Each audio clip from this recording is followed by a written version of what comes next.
السلام علیکم ورحمۃ اللہ وبرکاتہ۔ الحمد للہ الذی ہدانا لہذا وما كنا لنہتدی لولا ان ہدانا اللہ، اما بعد فاعوذ باللہ السمیع العلیم من الشیطان الرجیم من ہمزہ ونفخہ ونفثہ، بسم اللہ الرحمن الرحیم۔ قال اللہ سبحانہ وتعالی قل لمن ما فی السماوات والارض قل للہ كتب علی نفسہ الرحمہ۔ محترم ناظرین، آج کی اس ویڈیو میں آپ لوگوں کے سامنے جس نقطے کو بیان کیا جائے گا وہ نقطہ انتہائی اہم ہے، وہ یہ کہ اللہ رب العالمین کی وسعت رحمت۔ اس بات کو بیان کرنے میں آپ لوگوں کے سامنے مختلف اور متعدد ذیل عناوین آئیں گے، جیسے کہ اللہ رب العالمین نے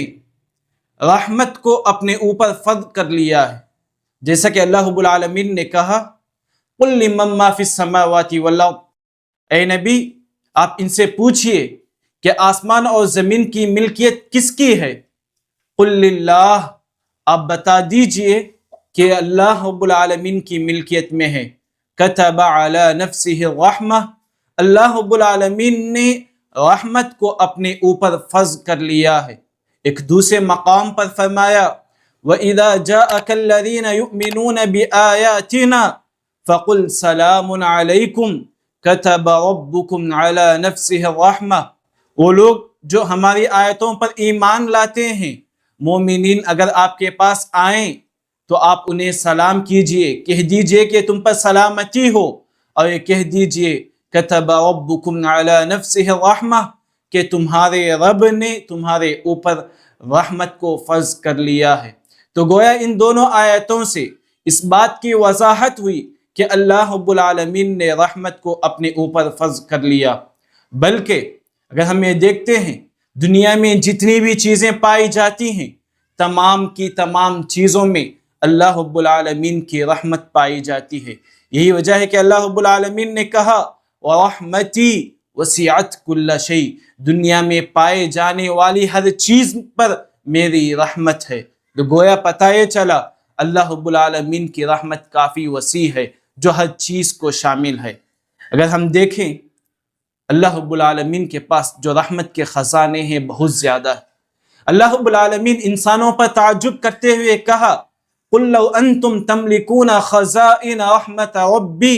اِذًا لَأَمْسَكْتُمْ خَشْيَةَ الْإِنفَاقِ، کہ اگر تمہیں زمین میں پائے جانے والے میری رحمت کے تمام خزانوں کا مالک بنا دیا جائے تو انسان ہے ہی اس بات کا کہ وہ خرچ کرنے سے ڈرتا ہے۔ تو گویا پتہ یہ چلا کہ اللہ رب العالمین کی رحمت اتنی وسیع ہے کہ اگر چاہے تو اللہ رب العالمین ایک انسان کو دنیا میں پائے جانے والے تمام خزانوں کی رحمتوں کو اس کے لیے دے سکتا ہے۔ اسی طرح اللہ رب العالمین قیامت کے دن کے متعلق کہتا ہے یوم لا یغنی مولا عن مولا شیئا ولا هم ينصرون الا من رحم اللہ، کہ کل قیامت کے دن کوئی کسی کا مددگار، کوئی کسی کا دوست و یار نہ ہوگا، ہر کسی کو اپنے آپ کی فکر لاحق ہوگی الا من رحم اللہ، لیکن کل قیامت کے دن کی تکالیف سے وہی انسان بچ سکتا ہے جس پر اللہ رب العالمین کی رحمت ہو۔ تو گویا اللہ رب العالمین کی رحمت کی وسعت کا اندازہ اس سے بھی لگایا جا سکتا ہے کہ جس انسان پر اللہ رب العالمین کی رحمت ہو وہ کل قیامت کی ہولناکیوں سے بچ سکتا ہے۔ اسی طرح اگر ہم دیکھیں اللہ رب العالمین کی رحمت اس کے غضب پر، اس کے غصے پر غالب ہے، جیسا کہ مشہور و معروف روایت کہ جب اللہ رب العالمین نے مخلوقات کو پیدا فرمایا تو اللہ رب العالمین نے ایک چیز لکھی اور اس چیز کو اپنے پاس رکھتے ہوئے کہا ان رحمتی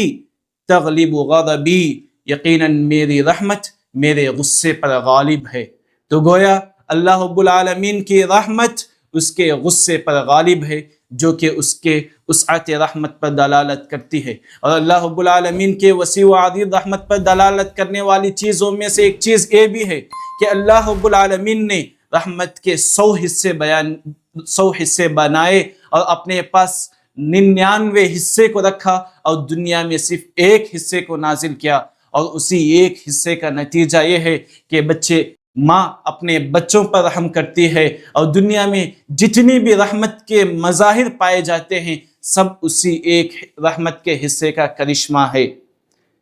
اور یہ بات ہم جانتے ہیں کہ جنت میں داخلہ اللہ رب العالمین کی رحمت سے ہی ممکن ہے، جیسا کہ بہت ساری روایات میں موجود ہے کہ آپ صلی اللہ علیہ وسلم نے ایک مرتبہ یہ بات بیان کرتے ہوئے کہا کہ فَإِنَّهُ لَن يَدْخُلُ الْجَنَّةَ أَحَدًا عَمَلُهُ، کہ کسی بھی انسان کو اس کا عمل جنت میں داخل نہیں کیا جائے گا، کسی بھی انسان کو اس کا عمل جنت میں داخل نہیں کرے گا۔ قالوا، صحابہ اکرام نے عرض کیا وَلَا أَنْتَ يَا رسول اللہ، کیا آپ کو بھی آپ کے اعمال آپ کو جنت میں داخل نہیں کریں گے؟ قال وَلَا أَنَا، ہاں میں بھی جنت میں میرے اعمال کی بنیاد پر داخل نہیں ہوں گا، إِلَّا أَن يَتَغَمَّدَنِيَ اللَّهُ مِنْهُ بِرَحْمَةٍ، یہ کہ اللہ رب العالمین مجھے اپنی رحمت سے ڈھانک لے۔ تو گویا پتہ یہ چلا کہ جس انسان کو اللہ رب العالمین کی رحمت ڈھانپ لیتی ہے وہی انسان جنت میں داخل ہوتا ہے۔ تو گویا جنت میں داخلہ اللہ رب العالمین کی رحمت سے ہی ممکن ہے۔ اسی طرح اللہ رب العالمین کی رحمت میں یہ چیز بھی شامل ہے کہ اللہ رب العالمین نے رحمت کا پہلو جہاں انسانوں میں رکھا وہیں پر جانوروں میں بھی رکھا ہے۔ معلوم ہونا چاہیے کہ نبی صلی اللہ علیہ وسلم کے پاس چند قیدی لائے گئے، ان میں سے ایک عورت بھی تھی، اور دیکھا کہ ایک بچہ تڑپ رہا ہے بھوک کی وجہ سے، تو وہ عورت اس کا دودھ بھرا ہوا تھا، اس کے پستان میں دودھ بھرا ہوا تھا، تو وہ عورت جھٹ سے اس بچے کو لی اور دودھ پلانے لگی۔ تو اللہ کے نبی صلی اللہ علیہ وسلم صحابہ اکرام سے پوچھنے لگے کہ یہ عورت اس بچے کو جہنم میں پھینک سکتی ہے، آگ میں ڈال سکتی ہے؟ تو اس وقت صحابہ اکرام نے کہا ہرگز نہیں، یہ عورت اس بچے کو ہرگز جہنم میں پھینک نہیں سکتی، یا یہ عورت ہرگز اپنے بچے کو آگ میں داخل نہیں کر سکتی۔ تو اس وقت اللہ کے نبی صلی اللہ علیہ وسلم نے فرمایا لَلَّهُ أَرْحَمُ بِعِبَادِهِ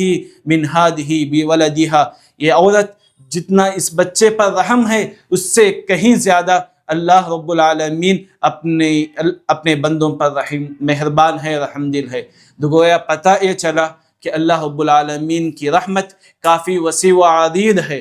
لہذا ہمیں چاہیے کہ ہم اللہ رب العالمین سے اس کی رحمت کا سوال کریں، مطالبہ کریں۔